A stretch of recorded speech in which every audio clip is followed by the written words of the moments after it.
udumo kuNkulunkulu kweliphezulu nokuthula emhlabeni kubantu abathokozelwa nguye. Babunsibande uyakubingelela Ndlalifa yezulu ngithi uJesu Kristu inkosi. Siyamdumisa kuNkulunkulu wethu, siyambonga phefumulo wami uyayitusa inkosi ukuba sikwazi ukuphinde sihlangane futhi namhlanje kuyo lengosi yethu inkonzo yosuku entabeni. Inkonzo yosuku entabeni. Njalo ngosuku uthola inkonzo. Njalo ngosuku umphefumulo wakho uyafidwa. Kukwena ke ukuthi lokhu kudla uyakudla yini noma awukudli, uyakukhahlela ukubhekisele. Kodwa ngizokutshena kona ngiqinisekise ngakho ukuthi izulu likhona. Isihogo sikhona. uNkulunkulu ukhona. Indodana yakhe uJesu Kristu oyinkosi yethu ikhona. Umoya ongcwele ukhona. uSathane ukhona. Amadimoni akhona. Ichibi lomlilo lapho kuyophonswa khona bonke amagama abangafunyananga encwadini yokuphila liyoba khona. Ngisho isihogo kufa neHades kuyophonswa khona. Ngiyakutshela ke mina lezi zinto zikhona, ungangabazi. Hayi ungangabazi. Zwana mina ngikutshela. Zwana mina ngikutshela. Ngiyazazi lezi ndawo angikhombisa uNkulunkulu. Ngo-2020 wangikhombisa isihogo lapho lesi sinamakamelo okufa, lisho njalo iBhayibheli. Wangikhombisa. Ngonyaka ka-2004 angisazi kahle, noma 2002 or 2004 sengikhumbulile, ekushoneni kamama wami wangikhombisa uJesu izulu. Ngake ngayishare leyo ndawo. So ngiyakutshela ke, zwana ngami ngikutshela, izulu likhona, isihogo sikhona. uNkulunkulu Baba ukhona, uyaphila.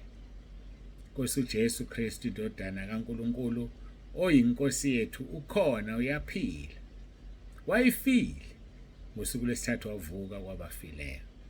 Umoya ongcwele ukhona. Nesikukhulumayo sikhuluma ngaye. uNkulunkulu Baba noNkulunkulu indodana bahlala kithi ngomoya ongcwele. Ngakungabazi lokho.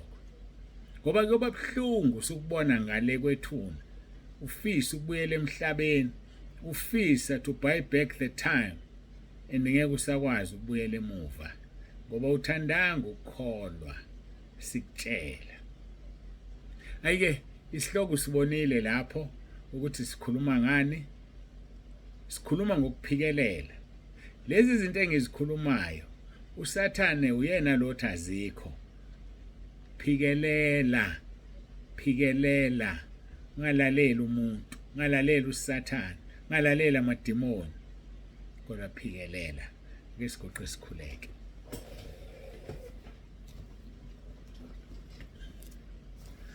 Baba wethu ongcwele, uNkulunkulu onomusa, siyazithoba phambi kobuso bakho, siyabonga uthando sithande ngalo.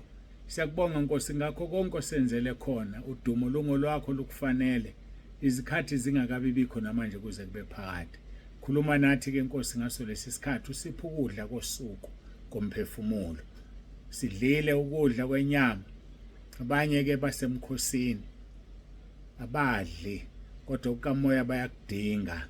Basize Nkosi, ngiyakhuleka uphendule imikhuleko yabo. Konke lokhu sikucela, sinxusa, sibonga ngoJesu Kristu inkosi yethu. uJesu Kristu inkosi. Amen.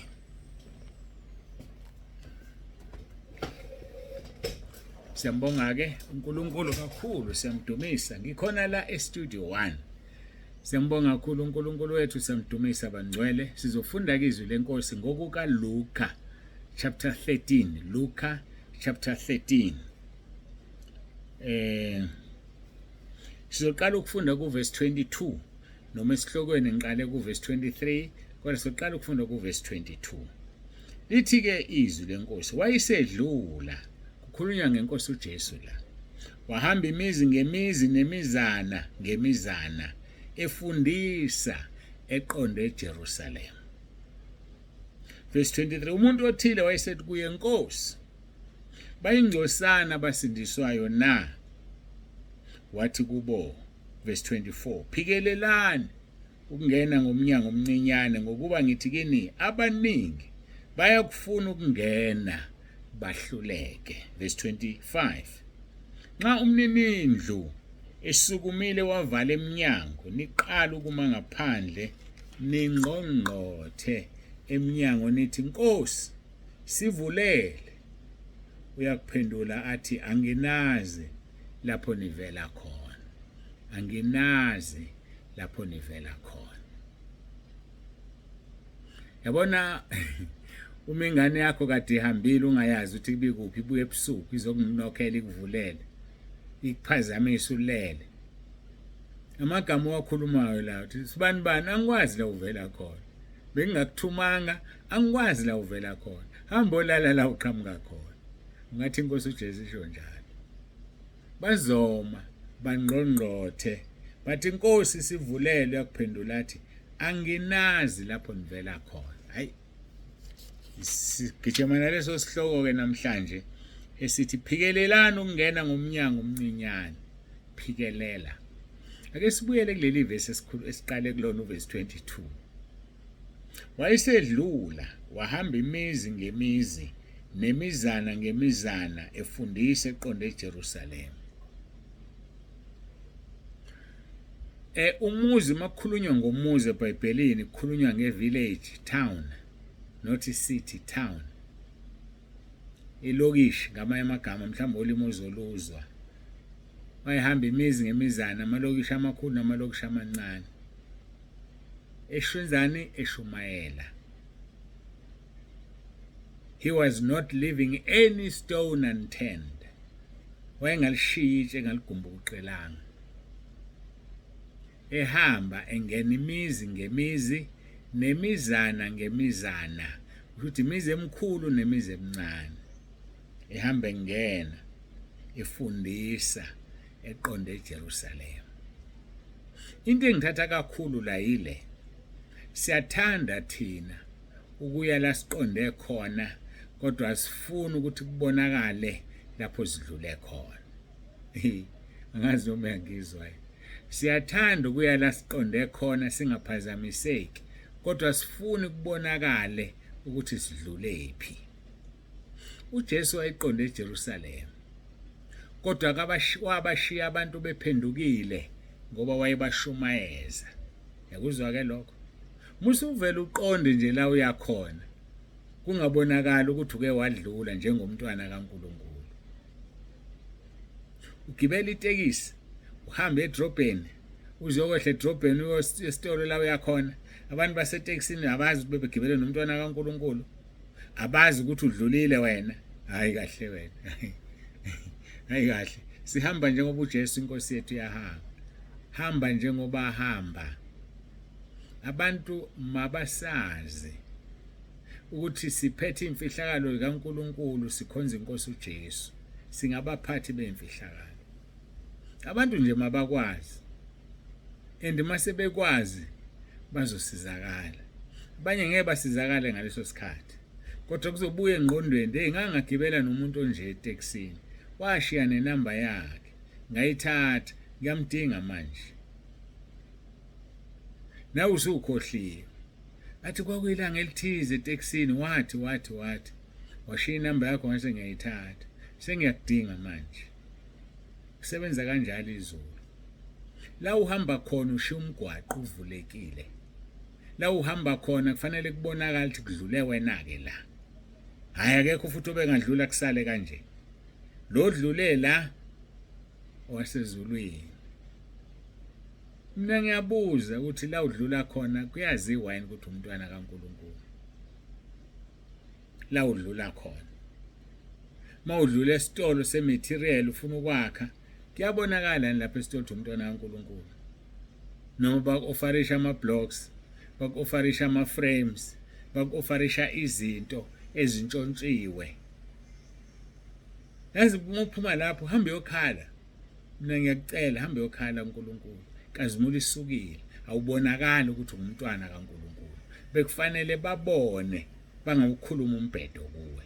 Hayi, awubhedelwa phela wena njengomuntu wasezulwini. Kwenziwa yini ubhedelwa amadimoni? Azobheda nje amadimoni phela, ngisho amadimoni ngoba laba abantu baqhutshwa amadimoni. uJesu wahamba imizi ngemizi engena kwimizana nemizana efundisa. Ngiyalithandela ukufundisa ngoba yona into asifundise yona leyo mayihamba kuMatthew chapter 28. Yona into ayikhulumile leyo. Usakhumbula nje ukuthi washo njalo kuMatthew chapter 28. Yona into ayikhuluma leyo kwi-Great Commission. Ngivula yona njengamanje. Uthi kuMatthew 28 siqala lapha verse 18. uJesu wasondela wakhuluma kubo wathi, ngiphiwa amandla onke ezulwini nasemhlabeni. Ngalokho hambani nenze izizwe zonke abafundi. Hambani nenze izizwe zonke abafundi. Nibabhaphathise egameni likaYise nelendodana nelikaMoya Ongcwele. Nibafundise ukugcina konke enginiyale ngakho. Bhekani mina nginani izinsuku zonke kuze kube sekupheleni. Le nkonzo ayenzayo uJesu wasishiya nayo. Uhamba imizi ngemizi, imizana ngemizana efundisa. Uma esehamba uthi nibafundise ukugcina konke. Ngoba umbuzo uthi uyabafundisa yini ukugcina konke? Uzoze ubafundise nje wena uyakugcina yini konke wena? Ufundile yini wena ukugcina konke? Khumbula phela isitudent asihlakaniphile ngaphezulu kothisha waso. Ngamanye amagama lokho nakho ikona ubafundisa khona. Lokhu oyikho ikhona ubafundisa khona. Ubafundisana ungafundile. Angikhulumi ngesikole la. Mangithi awufundile ngoba wena uyahluleka ukufundisa abantu ukugcina konke ngoba nawe kuyakuhlula ukugcina. Awukwazi ukufundisa abantu into ekuhlulayo. Ubafundisa kanjani abantu into ekuhlulayo?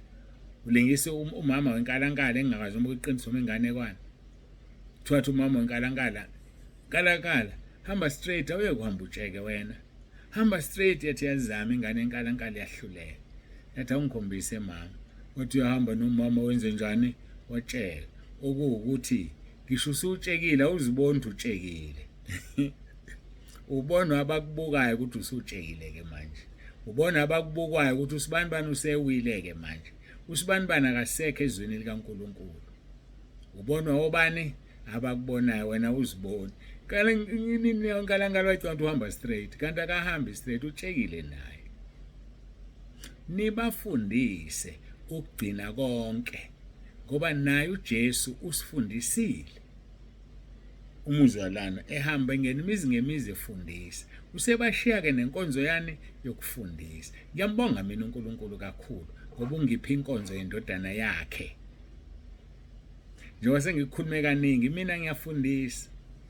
Angishumayeli, ngiyafundisa. Kodwa nokushumayela ngiyakwazi makunesidingo. Kodwa ngiyafundisa. Lento inkosi uJesu ayikwenza. Lento inkosi uJesu ethe mayihamba yathi asosala sikwenza. Nibafundise ukugcina konke enginiyale ngakho. Okokuqala nenze njani? Hambani nenze izizwe zonke zibe ngabafundi bami. Ukuze babe ngabafundi bami babhaphathiseni egameni likaYise nelendodana nelikaMoya Ongcwele. Bese niyabafundisa ukugcina konke njengoba nami kade ngifundisa ningibona. Ungathi usho njalo uJesu.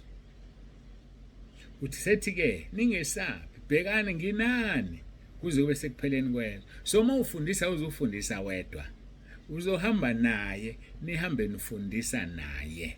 Ngoba kusewena ophilayo uyena ophila kuwe. Akodwa kumnandi ukuphila nenkosi uJesu. Asibuyeleke verse 22, wayesedlula wahamba imizi ngemizi nemizana ngemizana efundisa eqonde eJerusalema. Verse 23, umuntu othile wayesethi kuye, Nkosi, bayingcosana abasindiswayo na? Wayebuza, bayingcosana abasindiswayo na? Kukhona kulaba abathathwa inkosi uJesu yabafaka esihogweni, yabafaka ezulwini, bathi i-ratio yasesihogweni nasezulwini is 1 to 1,000. Kusho ukuthi kungena abantu abawu-1,000 esihogweni, kungena bemunye ezulwini, i-ratio leyo. Ngendlela abaningi ngayo abayesihogweni, kungena 1,000 at a time, thola ezulwini kusangene umuntu oyedwa, i-ratio leyo 1 to 1,000. So uzobona ukuthi uSathane unabantu abaningi kangakanani ayana besihogweni, ngoba nabo they are so naive, abafuna ukunakekela, abafuna ukulalela, abafuna ukuthandaza uNkulunkulu, avule ingqondo zabo balizwe izwi, bakholwa mawongo, bakholwa izinto engenamsebenzi. Athi uJesu, mina enginitshela iqiniso anikholwa yimi, kodwa nikholwa amanga kaSathane. Iqiniso lelo. Ubheke khona manje, for igroup baningi abantu abangaphezulu ka-8,600, for a group baningi labo bantu, kodwa mase uqhathanisa nomhlaba, it's just a drop of water in the ocean, iconsi nje lamanzi olwandle. 8,600 yini le? Khona la KZN kunama millions abantu, what is 8,000? Akona no 100,000, 8,000 yini le? Ngoba baningi babiziwe kodwa bayingcosana abakhethiweyo. So ngiyakutshela ke mina, angikubuzi ngithi mntaka baba, uyaphikelela na? Uthi verse 23, umuntu othile wayesethi kuye, Nkosi, bayingcosana abasindiswayo na? Bayingcosana abasindiswayo na? Ukuvuma kwenkosi sizoqhubeka naye uverse 23 siye noku 24. Asiguqe sikhuleke. uJesu Kristu inkosi. Babongcwele babolungileyo, uNkulunkulu onomusa, siyabonga uthando sithande ngalo, siyakubonga kakhulu, siyakudumisa. Ngiyacela Nkosi ube kanye nathi, usifihle edwaleni elingubu, siselo naloyo ilalelile inkonzo, uJesu Kristu inkosi. Amen.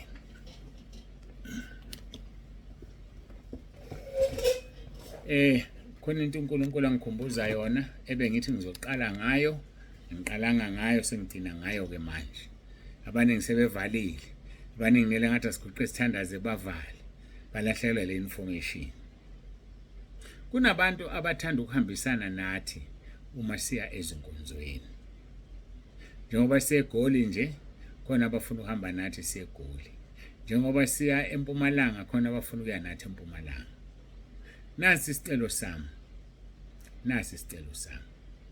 Abathanda ukuya kulezi indawo, abanye babo sebelithintile utho ngathi.